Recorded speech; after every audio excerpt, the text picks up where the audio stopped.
Hey guys, what's going on? Check out this scenery. All right. So you've decided to make a little piece of history and make your own custom bike. Let's talk about it.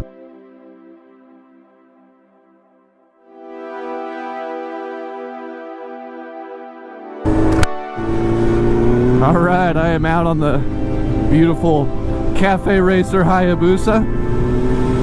The one of a kind. And don't get me wrong in this video, I love this bike. I think it's just a blast to ride, and it feels really cool being on it. I get a lot of neat conversation with people. I talk to a lot of other people who've customized bikes, and I just want to talk to you guys about some of the challenges you're going to come across if you're going to do this yourself. So, number one is definitely going to be money. It becomes a money pit when you start re-engineering. You know, in this case, we did this at an incredible budget thanks to the help of Alex from AM Custom. Check out his channel. He shows how he built the bike mostly. So it is expensive, and you're always having to do things to it. Number two is going to be that whole thing that you always hear from your friends who try to talk you out of customizing something, which is you can't out-engineer the engineers. And I would always sort of argue, yeah, but you're cutting weight, you're improving the fuel mixture, you're doing these things. No. The engineers at Suzuki designed the Hayabusa to last like forever. So they've sort of over-engineered things and under-engineered things to make that happen. And guys that go and modify these to be race bikes or drag race bikes, they end up blowing engines and all kinds of crap. You got to know that going in, is that when you're talking about power augmenting, there's going to be some cost. And cost and reoccurring costs, such as constantly buying tires, damage to parts, and street legality then becomes a concern. And even in this case, I'm not sure that in some state I'm breaking a law on this bike. It's guaranteed. Number three sort of goes back into the engineering thing again. I don't stray too far from home, and I also don't ride real risky anymore. I don't stray too far from home anymore because I'm sort of just always waiting for something to break. Now, nothing has, and all the work that's been done to this bike's been fabulous, but who knows, there could be some wire that's touching something it didn't used to, grounding itself out, and I might be left stranded. Okay, so when you do serious body augmentation, that's something you have to think about. The battery position on this Hayabusa now is it's moved up and forward, so it's in a different location. It's a problem could arise that we did not foresee. This one is the worst, guys. So if you don't have a second bike to ride, don't do it at all. Okay, keep your baby pristine. Oh, it's still fun. Keep your baby pristine, because this bike has been 2 years in the works, and it's still not done. Still not done. It's mostly there, and it's very rideable now. That's good to go. But I've still got some detail work that's, it's probably going to total $1,000. And my wife and I are working on a house. We're doing all this other crap. It's a financial burden. It's it will probably never end, because sure as shit, just as soon as I finish that, then something else will break. You're going to be out of a bike to ride. It feels so good riding this, but it has been so long since I've ridden it, I had actually forgotten what it was like. Like, I didn't even own it. I joke with Alex that he owns potentially more of it than I do at this point. Good luck selling this bike.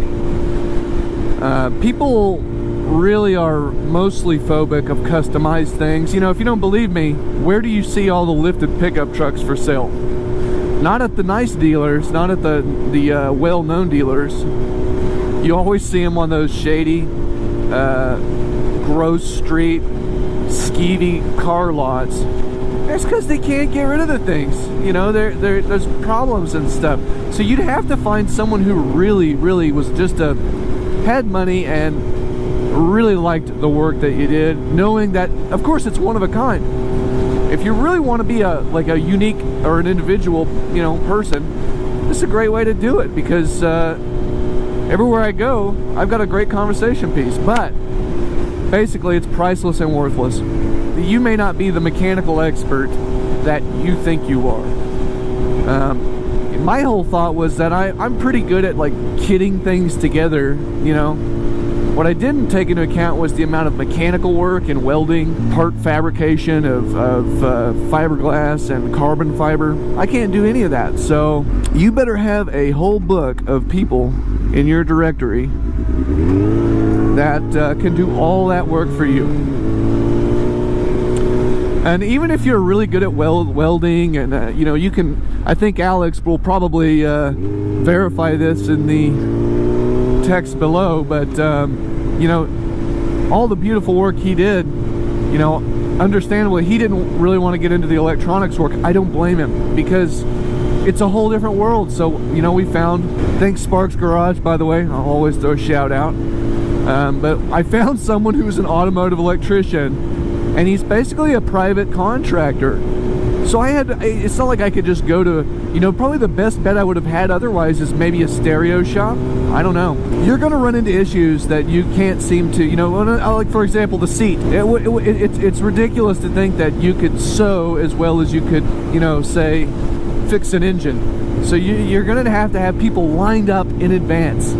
So think about every aspect of a bike. Maybe I'll do another video on that, which is just things that you have to check off of a list before you do this. For example, when you take the plastic off of this Hayabusa, you are changing the way the air is entering the engine. So right now, my engine, I can literally smell gasoline. It's running that rich. And it needs to be adjusted. Thankfully, I have a Power Commander 5. I just need to take it to a dyno and have them run the numbers so I can get the air fuel mixture right, whatever parts per million it is. But in this case, the second we did that, it changed everything. Now here's another issue that comes about that. You better have a full exhaust system and a Power Commander, and the bike's age needs to be taken into account. We can't leave that out. Okay, the bike's age, maybe I'll make that number whatever, I don't know. I forget what number I'm on. How old is your bike? Because, for example, this Hayabusa is a Gen 1, which made things quite easy to deal with.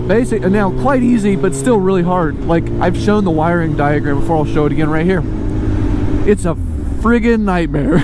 There's so many wires in this thing. Now imagine, guys, that you have a newer Hayabusa with, more computer controls of, let's say, fuel injection, okay? Let's say it's a more precise machine that commands more power, runs better than this one did from factory, but has these new sort of exotic features. Well, when you take off parts, it just may not work. I've heard stories of guys with Yamaha R1s that they took the fairings off and it just wouldn't run because the ventilation setup and the intake was so precise. That's why that bike makes incredible power, that it needed to have that specific velocity of air or static pressure or whatever. Who knows? I'm not the engineer, but the thing is that this all ties back into out engineering the engineer. So before you do this, I would seriously consider doing some research on your bike and see if other people have done it. Go to the forums and see what challenges they've come across. A lot of people don't share their information. It's really frustrating. You guys Google Street Fighter Hayabusa and you're going to see that one really insane Hayabusa with the skull on the front and the big 350 wide rear tire, and it's skidding around and everything. They don't tell you anything about it. They just show you this really cool bike that a huge team of professionals probably put together at a cost of, who knows, $60,000. And you're just like, oh yeah, I'll just take this crap off and I'll have this bike. No. Don't even kid yourself, guys. So it's a long road is really what I want to convey. But if you choose to go it, then you might end up with something really special.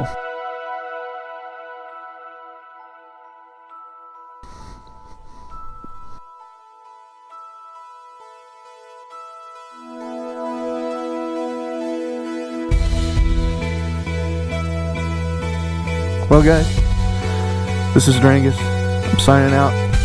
I'm going to enjoy the scenery a bit, head back home, and hope that nothing falls apart.